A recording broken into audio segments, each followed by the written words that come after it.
आपल्यासोबत बोलण्यासाठी मनसे नेते राजू पाटील आहे. पाटीलजी, खरं तर आज जे गणित आहे ते वेगळं पाहायला मिळालं, त्याबाबत काय सांगाल?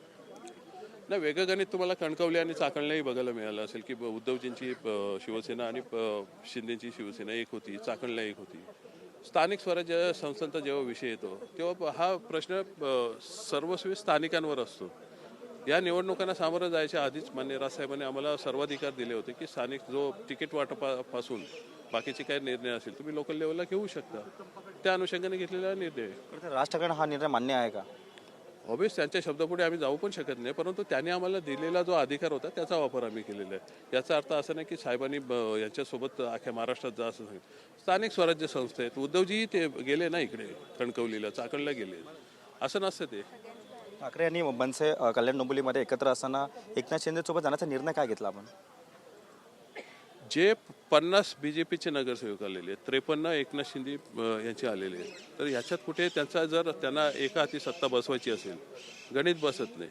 जो अंबरनाथला प्रकार घडला म्हणजे नगराध्यक्ष भाजपचा आणि खालच्या समित्या सगळ्या शिवसेनेच्या, तुम्ही पाहिलं असेल काँग्रेससोबत भाजप तिथे गेली.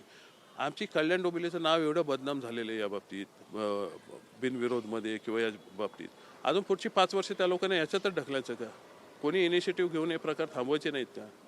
आम्ही मनावर दगड ठेवून बोला किंवा वाईटपणा येईल किंवा लोकांना काय वाटेल याचा काही विचार न करता एक स्टेबल इथलं वातावरण राहावं, स्थिर वातावरण राहावं, या अनुषंगाने हा घेतलेला निर्णय आहे. दुसरी गोष्ट, पालिकेची आर्थिक परिस्थिती चांगली नाही आहे, त्यामुळे नगरविकास खात्याकडनं काय पैसे येतील, माझे नगरसेवक निवडून आलेले त्यांची काय कामं करता येतील, या अनुषंगाने घेतलेलं आहे. आता आपण एकत्र आला तर काय वाटतं, कुठल्या पक्षाचा महापौर होईल मग? आता आमची काही महापौरची डिमांड नाही आहे, पण जो होईल तो चांगला व्हावा, त्यांनी लोकांची चांगली कामं करावी, सर्वस्वी त्या 2 पक्षांचा विषय.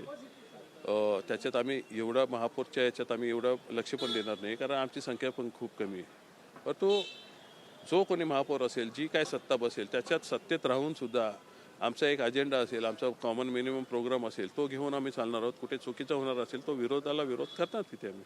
धन्यवाद. खरं तर आपल्यासोबत हे होते की राजू पाटील यांचं असं म्हणणं आहे की आमची महापौर पदासाठी डिमांड नाही, आमच्याकडे तेवढं पुरेसं संख्याबळ नाही, मात्र जिकडे विरोध होत असेल तिकडे आम्ही आवाज नक्कीच उचलणार, अशी जी प्रतिक्रिया ती त्यांनी व्यक्त केलेली आहे.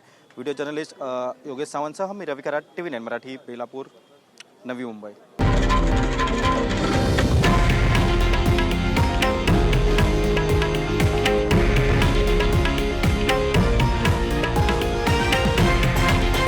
हे आहे देशातील नंबर 1 न्यूज नेटवर्क आणि आपण पाहत आहात TV9 मराठी, एकमेव.